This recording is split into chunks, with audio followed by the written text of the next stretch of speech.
ظهر الفساد في البر والبحر بما كسبت أيدي الناس মানুষের কর্মের কারণে জলে এবং স্থলে বিপর্যয় সৃষ্টি হয়। লিয়ুযীকাহুম বা'দাল্লাযী আমিলু, তাদের কর্মের কিছু ফল যেন তারা ভোগ করতে পারে, আস্বাদন করতে পারে। এই জন্য আল্লাহ তাআলা কিছু ফল, কিছু আযাব গজব দুনিয়াতে দেন। লাআল্লাহুম ইয়ারজিউন, হতে পারে এর কারণে তারা অন্যায় থেকে ফিরে আসবে।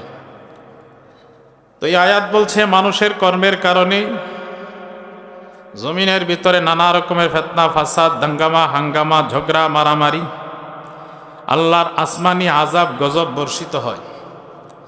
এই আযাব গজব দিয়ে মানুষকে কিছুটা শাস্তি দেন, যেন তারা আযাবের কিছু শাস্তি ভোগ করে আর অন্যায় থেকে যেন বিরত হয়।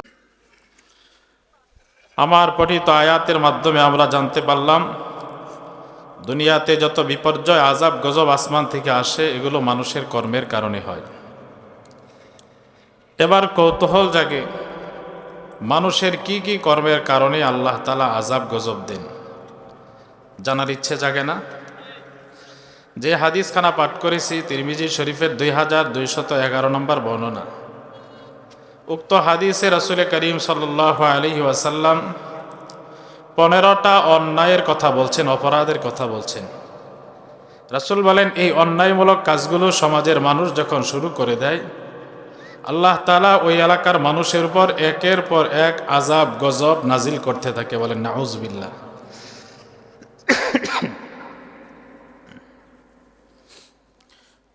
পনেরোটা অপরাধ কি? হাদিস থেকে আমরা সংক্ষেপে অপরাধগুলো একটু জেনে নিব। সাহাবী আবু হুরায়রা রাদিয়াল্লাহু তাআলা আনহুর বর্ণনা, রাসূলুল্লাহ সাল্লাল্লাহু আলাইহি ওয়াসাল্লাম বলেন, ইযা তুখিযাল ফাইউ দুওয়ালা,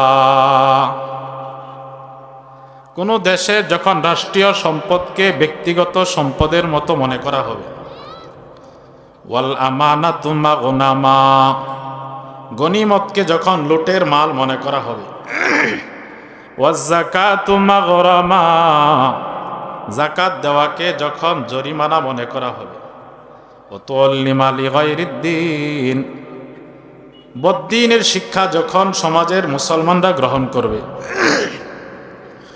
আতাআর রাজুলু ইমরাআতাহু, পুরুষরা যখন স্ত্রীর গোলামি করবে, ওয়াক্কা উম্মাহু, মায়ের অবাধ্যতা সুলভ আচরণ করবে, আদনা সাদিকাহু, সন্তানরা যখন বাবা আমার সাথে দূরত্ব সৃষ্টি করবে, বন্ধুদেরকে কাছে টানবে, আকসা আবা, বাবাকে দূরে ঠেলে দিবে, ওয়াজহারাতিল আসওয়াতু ফিল মাসাজিদ, মুসলমানদের মসজিদগুলোর মধ্যে যখন সুরগুল হইচই আওয়াজ শুরু হয়ে যাবে, ওয়াসাদাল কবিলাতা ফাসিকুহুম, সমাজের পাপিষ্ঠরা যখন সমাজ পরিচালনা করবে, ওয়াকানা জাইমাল কওমি আরজালুহুম, সমাজের অধিপতি নেতা যখন হবে নিকৃষ্ট ইতর শ্রেণীর মানুষগুলো, ওয়া উকরিমার রাজুলু মাখাফাতা শাররিহি, কোন মানুষকে যখন তার অনিষ্টতার ভয়ে সম্মান করা হবে, সালাম দেওয়া হবে, ওয়াজহারাতিল কাইনাত ওয়াল মাআজিফ, কোন এলাকার মধ্যে যখন বাদ্যযন্ত্র, গায়িকা নায়িকার পরিমাণ বেড়ে যাবে, ওয়াশুরিবাতিল খুমুর, কোন এলাকার মুসলমানদের মধ্যে মদ পান যখন ব্যাপক হয়ে যাবে, ওয়ালানা আখিরু হাযিহিল উম্মাতি আউওয়ালাহা, নবীজি বলেন শেষ জামানার মানুষগুলো যখন আগের যুগের মানুষগুলোকে অভিশাপ করবে, গালিগালাজ করবে। এই 15টা অপরাধ যখন মুসলমানদের মধ্যে হবে, নবীজি বলেন ফালইয়ারতাকিবু ইনদা যালিক, ওই মুহূর্তে আমার উম্মত যেন কিছু আযাব গজবের অপেক্ষা করে। কি কি আযাব গজব? 1 নাম্বার, রিহান হামরা, অগ্নিবায়ু আসবে, পুড়িয়ে দিবে সব, ফসল ফলাবে না, জমিন অনুর্বর হয়ে যাবে। 2 নাম্বার, ওয়াজালজালা, ভূমিকম্প হবে। কি হবে? মাঝে মধ্যে হয় না ভূমিকম্প? ওয়াখাসফা, ভূমি ধস হবে, মাটি দাবাইয়া দিবে, পাহাড় দোষে মানুষ মারা যাবে। ওয়া মাসখা, মানুষের চেহারাগুলোকে আল্লাহ তাআলা চাইলে বিকৃত করে দিবেন।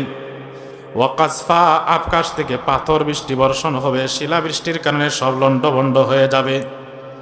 নবীজি 5টা গজবের কথা বলার পর নবী বলেন, শুনো, এরপরে শুরু হবে আয়াতিন তাতাবা, একের পর এক আযাব গজব, একের পর এক বলতে কত, কানিজামিন বালিন কুতিয়াসিল কুহু ফাতাতাবা, একটা পুঁথির মালা যদি কেটে দেওয়া হয়, পুঁথির দানাগুলো যেমন একের পর এক পড়তে থাকবে, এই অপরাধগুলো মানুষ না ছাড়লে আযাব গজব একের পর এক আসতেই থাকবে।